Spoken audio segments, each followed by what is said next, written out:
一開始不理解舒淇為何把自己的童年拍得那麼殘忍又刺痛，直到看完她的開刃之作《女孩》，我忽然就好想抱一抱她，也終於理解她為什麼每一次提起母親都會忍不住掉眼淚了。因為我沒有童年，我的童年太淒慘了，難以想象她竟被親媽當着全班同學的面扇了一巴掌，還冤枉她偷錢，甚至被逼跪在地上舉着水盆受罰，耳邊沒有安慰，只有刻薄的罵聲。下賤，一直狂罵，這款型哦，是下面低的。從小被我爸爸媽媽打到大，被罵被打就這樣。我媽18歲就生我，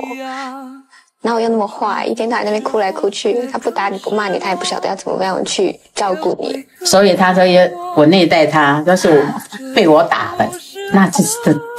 真的是被我打，不是真的打過，是天天打幾乎。但比母親的虐待更讓他夜裡不敢入睡和恐懼的是父親的暴力。最怕的就是聽到摩托車的聲音不是那麼的順，那由遠及近的摩托車聲，腰間鑰匙的叮當響，醉醺醺上樓的腳步聲，這些日常聲響對他而言卻是步步緊逼的危險警報。這是特別恐怖的，我都可以知道我爸上的是哪一層樓梯了。因為當你那個聲音越來越接近，越來越接近，越來越接近的時候，你那個內心的恐懼是越來越大，越來越大，越來越大，越來越大。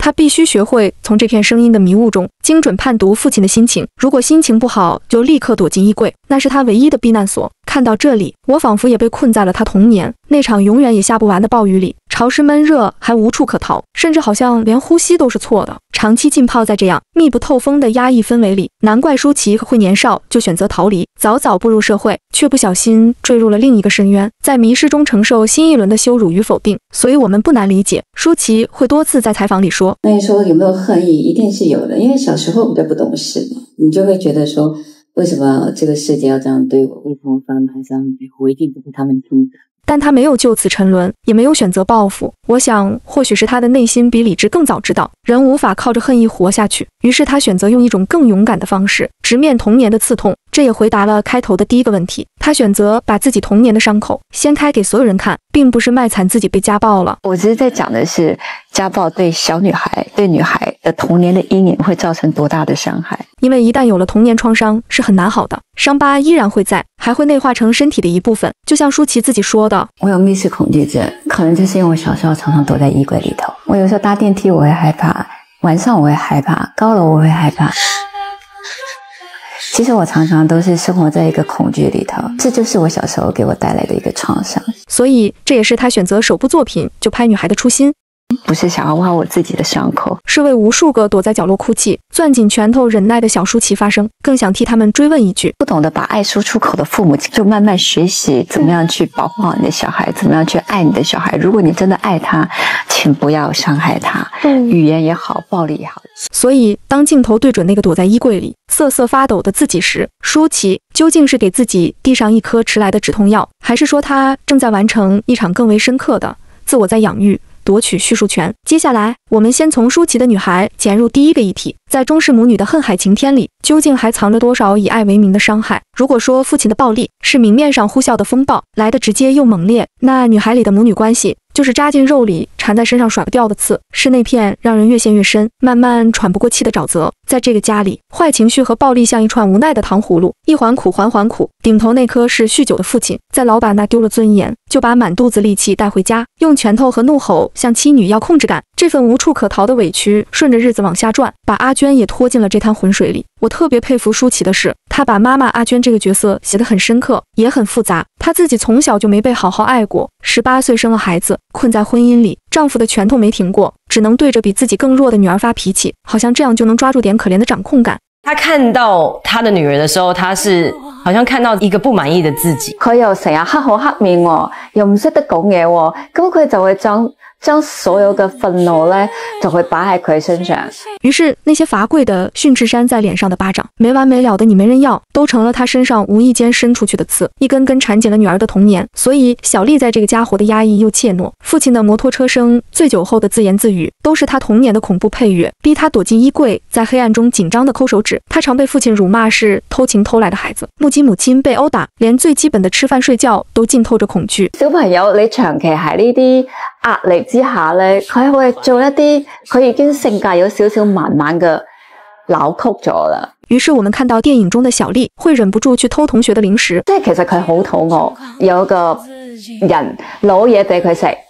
佢反而唔想要，但係佢會去撻人哋啲嘢嚟食。但萬幸，這根代際傳遞的毒藤蔓到小麗這裡被沉默而堅定地斬斷了。她沒將自己承受的疼痛轉嫁給妹妹，並在認清一切無法改變後，最終選擇離開家。然而，小麗的離家並非純粹的自主選擇。母親在女兒身上仿佛看見了曾經的自己被困在火坑，於是燃起一絲不能再這樣下去的念頭。所以，就算外面下着暴雨，母親也狠心驅趕她去大姨家。當小麗真的走了，她又哭得撕心裂肺。這恰恰是東亞母女關係最真實的寫照，傷你最深，卻也愛你最多。我認為電影裡最諷刺與隱喻的一幕，就藏在課堂與走廊的對照裡。阿娟剛被醉酒的丈夫欺辱，帶着一腔怒火到學校送便當，卻當着全班的面扇了女兒一巴掌。而那時，老師正講着熏陶說，長期接觸好的事物，人也會向好而生。鏡頭切到過去，當年的阿娟也被自己的父親指着鼻子罵她沒讀完書就跟男人跑丟人現眼。這組蒙太奇無情地揭開了東亞家庭的膿瘡，傷害就像一種無聲的反熏陶，在呼吸之間代代相傳。電影沒有停留在媽媽是壞人的控訴，因此譴責沒有讓我們去恨一個媽媽，而是帶我們潛入恨海晴天的地步，看清了暴力與痛苦如何像一份沉重的傳家寶，在無聲中代代相傳，也看清了其中那份被擠壓到變形的卻真實存在的愛。然而比赤裸暴力更複雜的是母女間愛恨交織的粘稠關係。母親會在打完女兒後又後悔，知道自己的行為讓女兒難堪，卻只對老師倉促說句抱歉便逃離。晚上妹妹吵着要吃煎雞蛋，阿娟下意識要去做，還問小麗你要嗎？小麗默默點頭，母女都找了台階，好像白天的耳光從沒發生過。打一巴掌給一顆糖，可那顆糖再甜，真能讓人忘了巴掌打在臉上的疼嗎？更可怕的是，我們身邊總有人說你媽媽就是刀子嘴豆腐心，心是好的。這句話聽着很溫情，實際是變相為對方開脫，因為那張刀子嘴說出來的話是能傷到人心裡去，甚至要人半條命的。電影之所以讓我難受的地方就在這裡，它不只是講了一個女孩被家暴的故事，而是它也精準地撕開了東亞母愛最隱秘的壁面。那些裹着為你好的羞辱，遠比巴掌和罰跪更能摧毀一個人的自我價值。這種以傷害表達關心的相處模式，舒淇可太懂了。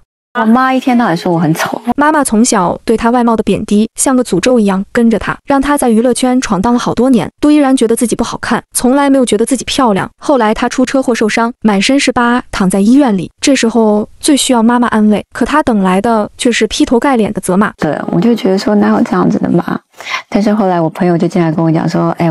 我媽媽在外面哭了很久，她是關心我，但我不能理解，如果你關心一個小孩，你為什麼要打他？就是我覺得以前的父母很奇怪，愛跟關懷他們不會說出口。母親的傷害，扭曲的關愛，自我的掙扎，所有複雜的體驗，最終都印證並構成了舒淇那句充滿張力的現實心境。他對父母有恨意，但也看見了他們的局限。他還是很小，他還是需要發洩，他只能發洩在一個小孩的身上。所以就是小孩生小孩，他們根本就不懂怎麼叫帶小孩。他又想要來幫你送便當給你吃，他又氣不過你為什麼忘記帶便當，然後啪一下子打下去，就是很矛盾。這種又恨又理解，又痛又放不下的矛盾心情，就是我們常說的中式母女之間的恨海晴天。對，所以小麗跟媽媽的關係只是，她雖然打我，但是她並不懼怕她媽媽。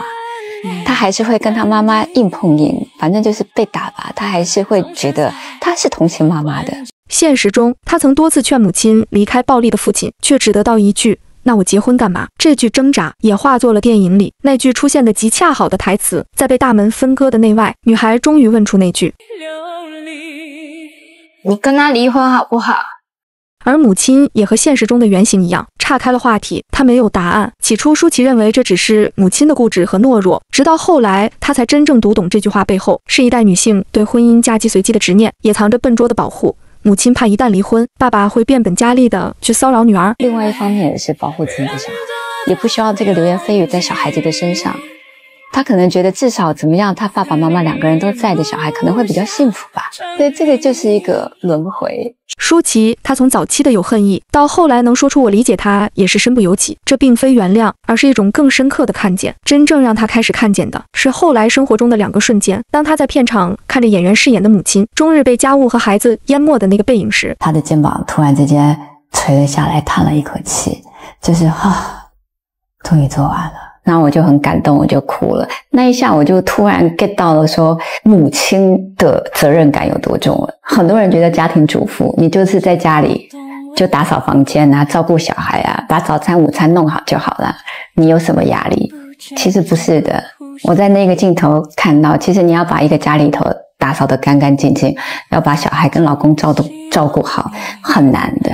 那一刻，他意識到媽媽不是不愛你，是他當時也剛從自己的困境裡掙扎過來，早已自顧不暇。另一個瞬間是在家裡，他偶然看到母親對着小侄女，臉上流露出一種他記憶中幾乎從未得到過的溫柔。就在那個瞬間，他忽然聽懂了母親當年那句"誰讓你那麼愛哭"的責備，那背後藏着的不是嫌棄，而是一代女性自己都無法言說的生存焦慮。我活得已經這麼難了，你為什麼還不能堅強一點？這份遲來的看見，讓舒淇的鏡頭裡不再只有恨，而是充滿了悲憫。於是電影裡才有了那超現實的一幕，他讓女兒小麗鑽過一個象徵卑微與艱難的狗洞，去窺見年輕時同樣無助的母親。他終於看清，媽媽不是生來就是暴躁的怨婦，她也曾是一個在命運的夾縫中，只能從同樣卑微的視角去張望和掙扎求存的女孩。所以這部電影的破局正在於此，舒淇沒有強迫自己去原諒，而是選擇去理解母親為何會成為這樣的母親。這份理解並非為施暴找借口，而是真正看見了媽媽的處境，一個18歲生育經濟困窘，丈夫缺席的女性，自身也深陷於時代的牢籠。但看見和理解了，痛苦就會消失嗎？很多人以為女孩的結尾是母女和解，舒淇卻明確的糾正，其實是一種質問，而不是一種和解，不會有那麼快你就可以跟母親和解的。這正是我最喜歡這個結局的地方，它太真實了。電影裡長大後的女兒回到家，對着母親端來堆滿肉的麵線，情緒突然崩潰。她不明白為什麼長大了才開始被愛，還是會忍不住問出那句：你到底知不知道我經歷過什麼？為什麼當初不好好的保護我、愛我？母親一樣也是跟他講，你現在過得好就已經很好了。那你有沒有想過我曾經經歷過什麼？這幾句對話一下就把人拉回了現實，可能就是想要一個擁抱，或者想要一句對不起，媽媽什麼都沒說。最終，女兒將所有未盡的詰問咽了回去，沉默凝結成了一顆顆落入麵線的淚，沒有怨恨，也談不上釋懷，只是在長久的對峙後，終於看見了對方那份同樣真實的苦楚，不是不原諒，而是傷口真的沒癒合。所以舒淇沒有給出一個虛假的團圓。小孩子他還年輕的時候，他是不會那麼快的就原諒父母對他造成的傷害的。我知道你也很苦，但我也有我過不去的坎。既然我們都熬到了今天，那就這樣吧。但難道你希望大家想他也許過得不好嗎？因為有些人就是過得不好，我就不想讓就是覺得說他以後真的就會過得很好，不一定的，不需要跟生活妥協的。年代不一樣了，你可以好好的勇敢的走出去。正是一起让電影保留了這份不妥協的留白，倒讓我覺得格外有力量。面對自己的傷疤，不要去沉浸在裡頭，你可以去突然想起流2滴眼淚，但眼淚抹乾之後，你還是要往有光的地方去走。可童年的創傷不會憑空消失，原生家庭帶來的價值感缺失，讓他初入社會就跌進脫心的深淵，承受了10幾年的羞辱。童年的否定是你沒人要還丟人現眼，成年的羞辱是你不配被尊重，不夠資格。這份傷害從家庭延伸到社會，也讓我不得不繼續追問另一個議題：那個躲在衣櫃裡的小女孩，後來究竟是如何掙脫內外交加的否定，一步步從演員蘇淇到導演蘇淇，奪回自己人生的敘事權的？這正是我們想聊的核心。下期見。